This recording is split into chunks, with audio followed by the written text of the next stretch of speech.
Monkey D. Luffy's character arc is one of the most compelling in anime and manga, especially due to how he evolves as a leader and a symbol of freedom throughout One Piece. From the beginning, Luffy is portrayed as someone who deeply values freedom, not just for himself but for everyone he encounters. This central trait makes him a powerful thematic figure, representing the inherited will, dreams, and the natural progression of time and ideals across generations. Up until the Water 7 arc, Luffy hadn't truly been acknowledged as the captain of the crew. While the others fought alongside him, there was no real sense of him being a leader. Crew members would often disregard his decisions or go against him without hesitation. At that stage, the Straw Hats felt less like a structured pirate crew and more like a group of close friends managing to survive together. Water 7 served as a harsh wake-up call. Unlike before, Usopp's usual luck didn't save him. He was badly defeated and lost the crew's money, highlighting how far behind he was compared to the rest. Then came the Going Merry conflict, and Usopp, who was considered the emotional core of the crew, chose to challenge Luffy and leave. This was the first real test of Luffy's leadership. He couldn't just act as a friend, he had to make a captain's call. So he accepted Usopp's challenge and defeated him. That moment marked a turning point, where Luffy's leadership started to be acknowledged. Nami, who often scolded him, refrained. Sanji recognized the necessity of his decision. Zoro, especially, fully backed him, saying, "If you can't be decisive, who can we trust?" This was the crew's most unstable period yet. Usopp had left after a serious conflict, and Robin was gone too, with her true intentions unclear. Whether she still considered herself part of the crew was uncertain, and in the middle of all this turmoil, Luffy had to bear the burden of leadership. For the first time, he truly felt the weight of being the captain. If Water 7 marked the crew's lowest point, emotionally and structurally, then Enies Lobby was their powerful resurgence. The moment Luffy understood Robin's true feelings, all uncertainty vanished. Up until then, he wasn't sure what he was fighting for, or if Robin even wanted to be saved. But once he realized she did, the hesitation disappeared, and he charged forward with renewed determination straight to Enies Lobby. This arc introduced Luffy to a seemingly unbeatable opponent. Not just a single enemy, but the entire world. As early as the Foxy arc, Aokiji had warned him, saying, "You'll eventually understand how much trouble that woman is." Robin had been labeled a devil child for most of her life, viewed as a threat by governments and individuals alike. Even she believed that staying with the crew would only bring disaster, that eventually they too would abandon her like everyone else. Her very presence posed an unprecedented danger to the Straw Hats. And how does Luffy respond to all this? By declaring war on the entire world. That's what sets him apart. During his final jet Gatling against Lucci, Luffy recalls everything people had said about Robin. The warnings, the threats, the fear. He's fully aware of the weight he's taking on by choosing to protect her. But none of that matters. All that matters is that Robin cried and asked to live. That alone is enough for him to give everything in her defense. He isn't just fighting Lucci, he's fighting the world that condemned her. The moment is made, even more powerful by Usopp's support. The same Usopp who had left the crew now places his life back in Luffy's hands, cheering him on with full belief. Luffy rises to the occasion, becoming the captain who will bear any burden for his crew. This is the moment Monkey D. Luffy truly becomes a great leader. From this point forward, no Straw Hat would ever question his strength, his loyalty, or his authority as their captain. If Enies Lobby was the moment Luffy overcame impossible odds, the Summit War arc was a spiral into absolute defeat. He put everything on the line to save his brother, more effort than he had ever shown in his life. From surviving the horrors of Impel Down, enduring near-death experiences, to sacrificing parts of his own lifespan through Ivankov's treatments, Luffy pushed his body and spirit beyond the brink. But over and over, he was crushed by forces far stronger than himself. This arc made one thing painfully clear. Luffy was still just a small player in a vast and dangerous world. He had already failed to protect his crew at Sabaody. Then despite breaking into Impel Down, he couldn't save Ace. And finally came his greatest failure, watching his beloved brother die in his arms. Luffy, who had once risked his life for crewmates he'd only known briefly, like Robin, now faced the unbearable loss of someone he'd spent years with. This wasn't Straw Hat Luffy the pirate fighting. It was Luffy the little brother, desperate and powerless. Even after enduring everything, after sacrificing so much, he still lost Ace. For the first time ever, Luffy collapsed during battle, his brother's lifeless body in his arms, marking what is arguably the most heart-wrenching moment in the series. The eternally optimistic protagonist with unshakable resolve lost everything and blacked out from grief. There were no miracles, no sudden victories, only raw, devastating loss. In the aftermath, Luffy sank deeper. He lost not just Ace, but also his dream of becoming Pirate King. And that hit especially hard because it came from someone who had always faced the world with a smile, claiming his dream loudly even when he had nothing but a tiny boat. Now, that same person questioned everything. He felt unworthy, blaming himself for his weakness and mocking the dream he had fought for across 500 chapters. This was Luffy at rock bottom. No strength, no hope, no drive. That's why the moment he remembers, "I still have my crew," is so powerful. It comes at a time when he had lost everything else. We've already seen him stand tall for his friends, even challenge the entire world to protect them. But here is his crew who saves him. After a saga of defeats, heartbreak, and self-loathing, it's the thought of his Nakama that brings him back to life. Water 7 and Enies lobby showed Luffy as the foundation of the crew, the one everyone leaned on. But the Summit War arc flipped that dynamic. Now it was the crew who would be his strength when he had nothing left, the Straw Hat. Pirates that emerge from this are not just stronger in combat, they're unbreakable in spirit. Each member now places absolute trust in Luffy with their lives. And Luffy in turn knows he can rely on them when he falters. This is the moment the crew becomes something more, a family forged through pain, loyalty, and unshakable bonds. The pirate crew that will change the world is born. Luffy's growth as a person and a leader has been shaped by everything he's been through. The loss of Ace in particular made him stronger. He no longer breaks down upon hearing of a comrade's death. Instead, he understands that loss is part of life on the sea. That's why he's able to keep fighting after Pedro's death without losing composure. At the start of the Wano arc, when Kaido destroys Oden Castle, Luffy believes his crew might have died. But unlike Marineford, where he collapsed in despair after Ace's death, this time, he doesn't shut down emotionally. He immediately focuses on defeating Kaido, knowing it's the only way forward. Later, when a crying Momonosuke tells him that Kinemon and the others are dead, Luffy stays composed. He doesn't let grief take over. He fights on even under immense pressure.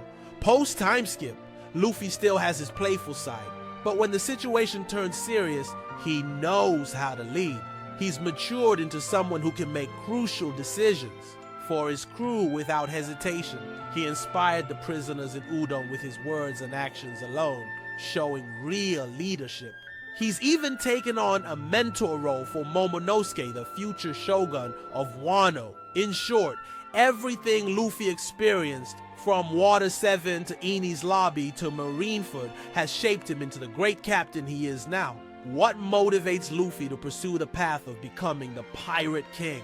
According to the Vivre Card databook, Luffy had the desire to become a pirate even before he ever met Shanks. When he encountered the red-haired pirates, what truly captivated him wasn't their strength or their treasure. It was their absolute freedom. To Luffy, pirates embody true freedom. They live unbound by rules or authority, travel wherever their hearts take them, and fight whoever they want, regardless of status or power. No government or organization has control over them. They survive by stealing, chasing adventure, and seeking treasure. This lawless, unrestricted lifestyle perfectly represents what freedom means to Luffy. He's not chasing power or dominance, His dream is to become the Pirate King because to him, that title symbolizes the freest person on the seas. In One Piece, the sea itself is a metaphor for freedom. The land, by contrast, represents safety, order, and submission to authority. A place where people give up their liberty for protection. Once someone sets sail, they leave behind those comforts and accept a life full of risk and uncertainty. Pirates, by nature, reject societal norms and morality. That's why the world sees them as criminals. They live outside moral codes, surviving through deceit, robbery, and violence. Luffy doesn't concern himself with moral lectures or the concepts of good and evil. He doesn't see himself as a hero, and never claims to be one. In his eyes, he's never done anything heroic. He simply follows his instincts, going on adventures, protecting his friends, and defeating those who hurt them. Coincidentally, those actions often result in positive change. But Luffy doesn't do them for justice. He does them for his friends. The sea has no limits, no rulers, and no one to answer to. But that freedom comes at a cost. There are no guarantees for your safety. Life at sea is full of threats, from nature to enemies, but that danger is part of the thrill. Once you choose the pirate life, you're accepting the risk that you could die or be taken at any time. Zoro alluded to this during the Davy Back fight, when Chopper was about to be taken. Luffy didn't panic, because he understands what it means to be a pirate. You're free, but no one is responsible for your life. That's the price of living without chains. Now enters the one force whose existence directly opposes the very idea of freedom. The world government. It's an authoritarian regime that enforces its rule through brutal suppression, wiping out entire populations to bury secrets, orchestrating great cleansings, redefining justice to suit its agenda, manipulating the masses, and ruling from atop their holy land as self-proclaimed gods. In essence, the world government is everything that contradicts Luffy's ideals. So, a clash between them isn't just likely, it's inevitable. One will have to fall for the other to prevail.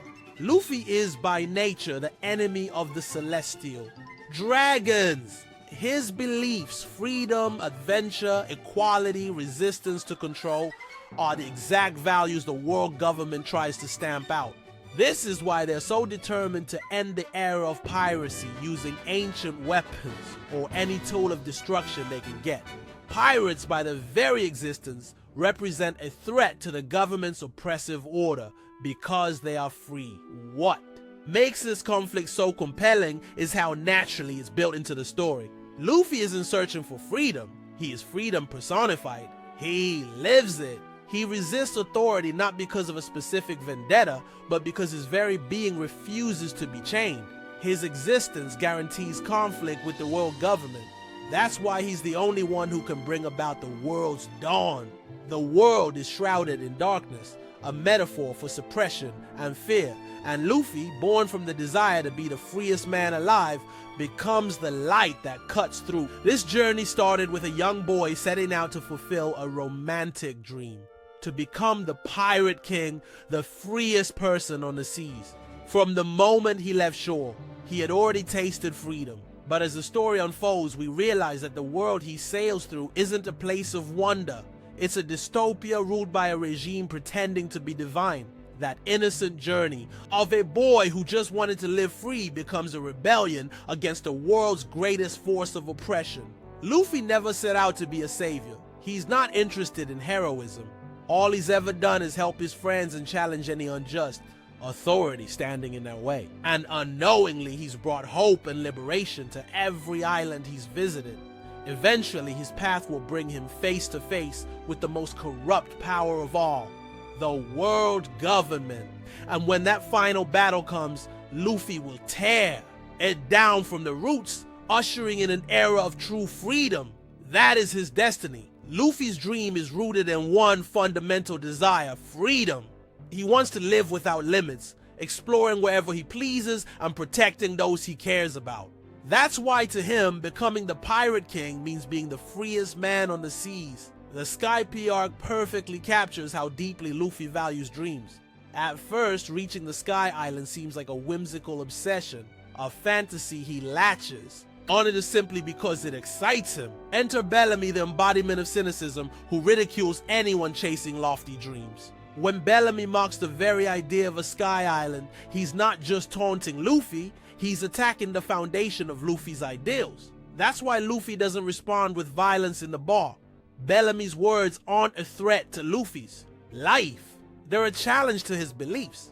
And Luffy doesn't need to fight back with punches to win. The real victory comes from proving Bellamy wrong by achieving what he mocked, reaching Skypiea. At that point, going to Skypiea becomes more than a fun idea. It becomes essential, a personal declaration that dreams do matter.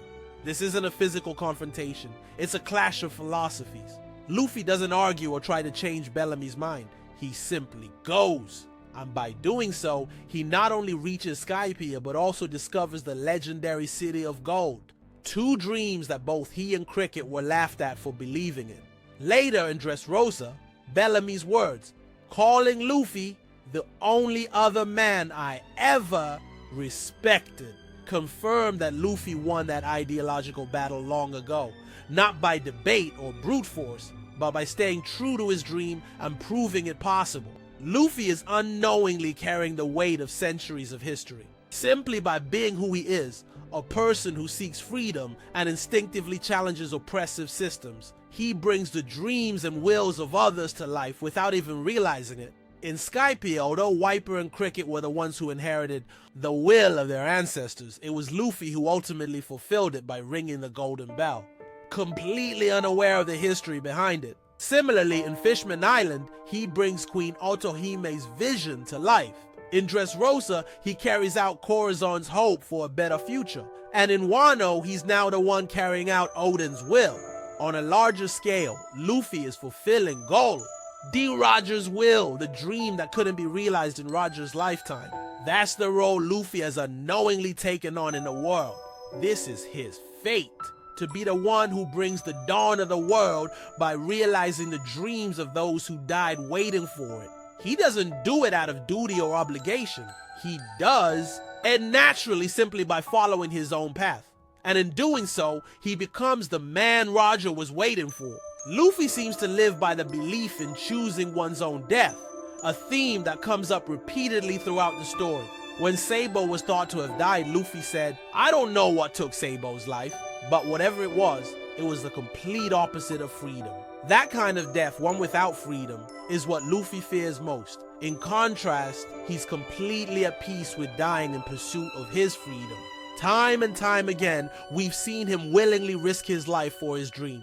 That was the choice he made the moment he set out to sea. His journey might end at any time, but if it does, he'll be content knowing he died free and chasing what he believed in. With a smile on his face, what truly terrifies Luffy isn't his own death, but losing the people he loves and being left alone.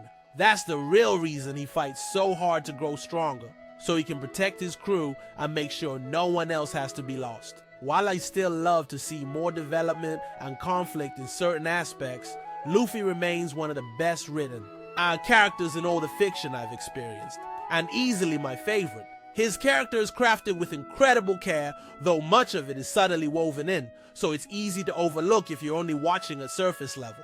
He perfectly embodies the core themes of One Piece. He's a free-spirited dreamer who carries the will of those who came before him. He offers his strength to those who can't reach their goals alone. Wherever he goes, he pushes away the darkness and brings light. And eventually, he'll bring that light to an entire world that's been trapped in darkness for centuries. Yet, Luffy never sees himself as a hero or savior. In his own eyes, he's just a pirate who's helped his friends by taking down the ones who hurt them. But it's exactly that unshakable, genuine nature that makes him the only one truly capable of bringing the dawn.